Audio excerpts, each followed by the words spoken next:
What are you doing? Mom? Mommy? Mom. Mom. Mom. Mom. Mom. Mom. Mom. Mom. Mom. Mom! It's a very haunting episode, and I know it's one that's very close to Joss since he experienced a similar thing in his own life. The body, I was trying to do something very specific, and that was capture the almost boring nature of grief, the vacuum that you find yourself in when you first lose someone. Paramedics should be there in a moment. You might have cracked a rib. It's not important. She's cold. The body is cold. No, my mom. Should I make her warm? It was just amazing to me how he captured in the script, you know, when Buffy discovers my body and the camera's just sort of moving and she's not really hearing and taking it in because you go into shock. It's not something you can process. I mean, mortality is just not part of your vocabulary when you're that age. You know, real mortality. In the Buffy world, we almost never see natural death. People are killed, people don't just die. And that made it all the more horrible because there's no meaning to it. You can't say this happened because this guy was angry or because this guy was evil, because it just happened. And that meant there was no coming back from it. And it meant that it's something that Buffy is not equipped to deal with any more than a normal person. There's no special Slayer skills for this. Everybody wants to help. I don't even know if I'm here. Joss is a master of some of these shots, and I could not take my eyes off it. I watched it a number of times, and it's every worst feeling everybody has at knowing somebody that died. It's the horrible pain and loss and ripping out of your life of someone leaving. And at the same time, Buffy trying to cope, trying to take care of her sister. It was gripping and disturbing at the same time. Virtually each act was told in real time. It was told without music because Joss's feeling, and rightly so, is that music is a comfort for the audience. If you want them to feel sad, you play sad music.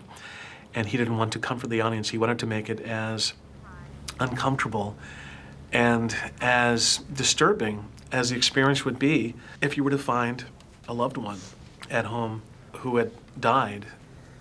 I have to make a call.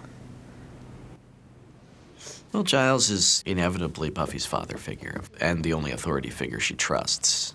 So she would, of course, call him first. And I think even if Angel had been in the picture, or Riley, in a situation like this, she would call Daddy.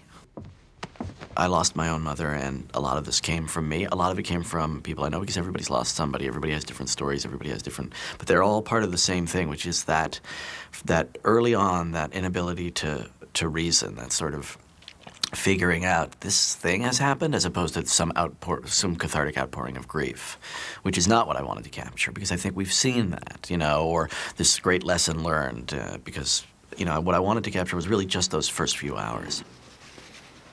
I have to talk to you.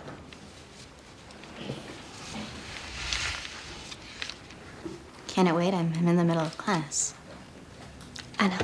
Doing each act as one segment, one scene. This is another way, like the lack of music, to not let the audience out, not give them a breather. A cut to a new scene, like a music cue, lets you just let everything out and start afresh, and I never wanted to do that. I wanted everything to be very contained, because that is also the experience when you lose someone. When I say the boredom of grief, it's like you go through every second. We got her. My God, we got her. Let's get her on the truck now. Call it in ahead. Oh, I'm here. It's a miracle. That's what it is, a beautiful miracle. Good as new. Oh, Buffy, thank God you found me in time. The dream sequence, that to me is completely like a documentary. That's what it is. It's what goes through your head. Like, what if I had? What if this wasn't happening? What if I had made it better? And then what happens in a situation like that is you get so wrapped up in it, you have to come back to the reality of the grief. You tell yourself a story, and all of a sudden you have to remember that it's not true. So those sort of little moments of unreality are, in a way, the most real. Something that Joss and I had talked about a lot, and the other writers had talked about, which was that unlike a lot of death on Buffy, that this one was going to be very real. We wanted to play the kind of cold, stark reality of someone who's gone and not coming back. I didn't want it to be a formal exercise. You know, I had done Hush, and in a way that was a formal exercise. I'd done Restless, which also was. But both of them I thought were integral to the show. And with The Body, I didn't come at it going, what can I do now that'll be wacky and impress everybody?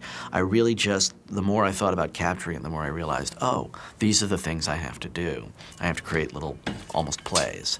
And the use of sound became very important in that, obviously, because there was no music, and also because I wanted to create heightened sense. For example, when Buffy goes outside and hears the neighbors, and everything is normal outside. You know, everybody's life is going on. Every noise, the cracking of her mother's rib, everything is just more.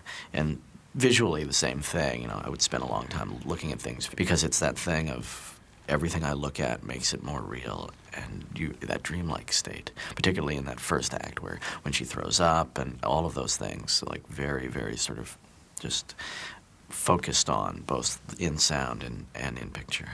I think we're just about ready for pie. And then I'll be pretty much ready for barf. Xander! Gross. No, barf from the eating, because all was good and too much goodness. I'm taking it as a compliment. Yes, everything was delicious. Yes. The reason there's a scene at the beginning where they have dinner with Joyce is very simple: opening credits. I had to have them.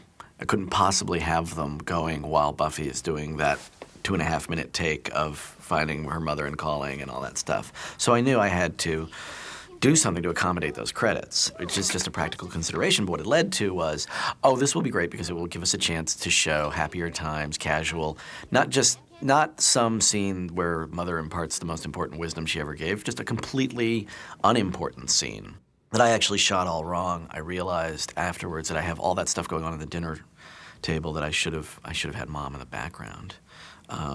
She should have been coming and going and picking things up so that she was more of a presence in there as well. And a lot of people felt that, you know, we got feedback from the board and from fans that they thought that when Dawn touched Joyce at the end of The Body, that she was going to reanimate her somehow, that maybe Dawn had some kind of magical power. And even though Dawn tries to bring Joyce back, the whole point was it's forever, it's a done deal. Dawn's basic reaction is a meltdown, a nervous breakdown. She is just completely beyond words upset and almost, you know, not willing to accept it. And that is definitely a maturing experience in her life. And there was this tone on the set that was just palpable of tension and strangeness and uncomfortableness, you know, for everybody. And I knew it had to do with me being a dead body, you know, so I sort of would try to, you know, make it okay for everybody. But it was really hard. Joyce was aware of the possibility of a rupture and the effects. She didn't even get on the phone, so clearly this was very sudden. My head. Mom. It's doubtful that this could have been dealt with in time. There was like 2 or 3 days where, in the morgue makeup, just getting into that makeup and wearing it all day, and then going into the morgue and laying down on a cold metal table, you know, with sheets over other bodies. I mean, you know, believe me, for somebody who's afraid of, you know, horror movies, it was like, oh, God. It was hard. It's not her. She's gone. Where'd she go? That's probably the best question about death that I can think of. Nobody has the answer to that question. Some people believe one thing, some people believe another. Nobody knows what happens when you die. Nobody knows where'd you go.